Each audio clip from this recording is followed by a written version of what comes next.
Bonjour, dans cette partie, on va le montant de résistance en parallèle entre les mondes d'une batterie. On va voir comment on va calculer la résistance équivalente de deux résistances en parallèle, soit R1 et R2, la tension U est commune. Voilà, la tension est commune, R1 et R2 en parallèle. L'intensité totale est égale à la somme des intensités de I1 plus I2. Donc, l'intensité I égale I1 plus I2. La résistance équivalente 1 sur R, c'est-à-dire l'inverse de la résistance équivalente, est égale à la somme des inverses des différentes résistances, d'après la loi qu'on a déjà étudiée. Réduisons au même dénominateur 1 sur R, c'est-à-dire 1 sur la résistance équivalente égale 1 sur R1 plus 1 sur R2 égale 1 multiplié par R2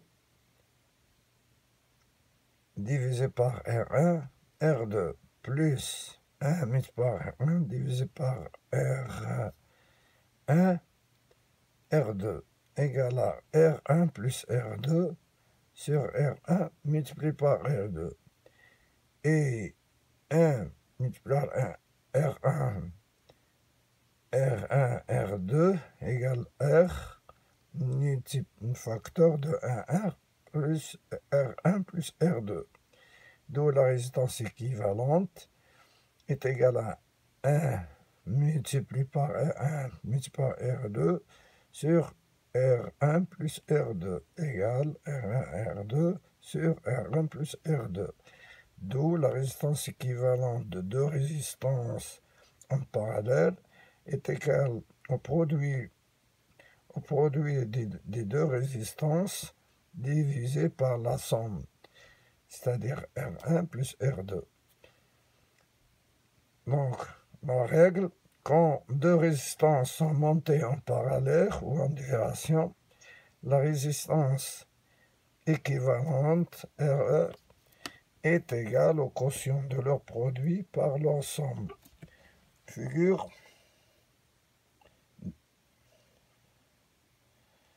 2, c'est-à-dire la formule de loi. On va faire un exercice. Groupement de deux résistances en parallèle ou en dérivation. Exercice. Un courant de 10 ampères se partage entre deux résistances en parallèle.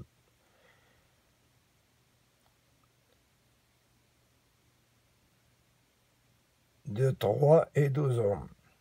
Les six résistances en parallèle. Voyons la figure. R1, R2. R1 3 ohms et R2 12 ohms. Alors, calculer la résistance équivalente et le courant dans chaque branche. Deuxièmement, calculer la différence de potentiel à titre de vérification, simplement. Corriger. Calculons maintenant la résistance équivalente. On a déjà étudié que la résistance équivalente est égale au produit des deux résistances divisé par la somme, est égal à 3 ohms multiplié par 12 ohms sur la somme. 3 plus 12 égale 15, c'est-à-dire 36 sur 15 égale 2,4 ohms. Donc la résistance équivalente de ce circuit, c'est 4 ohms. Calculons les intensités I1 et I2. L'intensité qui traverse cette résistance et l'intensité qui traverse celle-là. Alors, on a R1 I1 égale R2 I2 égale résistance équivalente multiplié par I. C'est-à-dire la résistance équivalente de ça, c'est R. I égale R1, R2 sur R1 plus R2 égale à U, c'est-à-dire la résistance équivalente. I1 égale à I multiplié par R1, R2 sur la somme, c'est-à-dire que ça, c'est la tension, I multiplié par R1, R2 divisé par R1 plus R2 divisé par R1. C'est la tension U divisé par R1. L égale à I, R2, I, R2, c'est-à-dire en simplifiant R1 par le numérateur par le dénominateur, égale à I, multiplié par R2 sur R1 plus R2 égale à 10. 10 qui est, qu'on a un courant de 10 ampères, multiplié par 12, c'est-à-dire la résistance, divisé par 15, égale à 8 ampères. Et I2 égale la même chose, c'est-à-dire là c'est la tension, divisé par la résistance, c'est I2.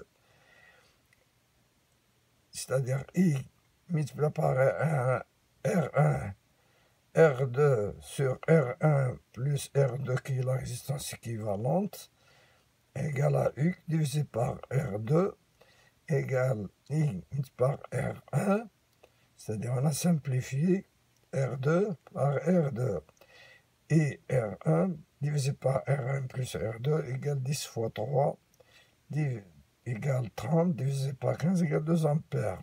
Vérification, U égale R résistance équivalente, qu'on a trouvé là c'est 2,4, multiplié par 10 égale 24. Et U égale R1 et 1 égale RI, R2 et 2 égale à 8 fois 3 égale à 2 fois 12, 8 fois 3 c'est là, c'est la résistance R1, et 2 fois 12 c'est la résistance R2 égale à 24 volts. Donc là, l'opération est vérifiée. Merci de votre attention et à la prochaine vidéo.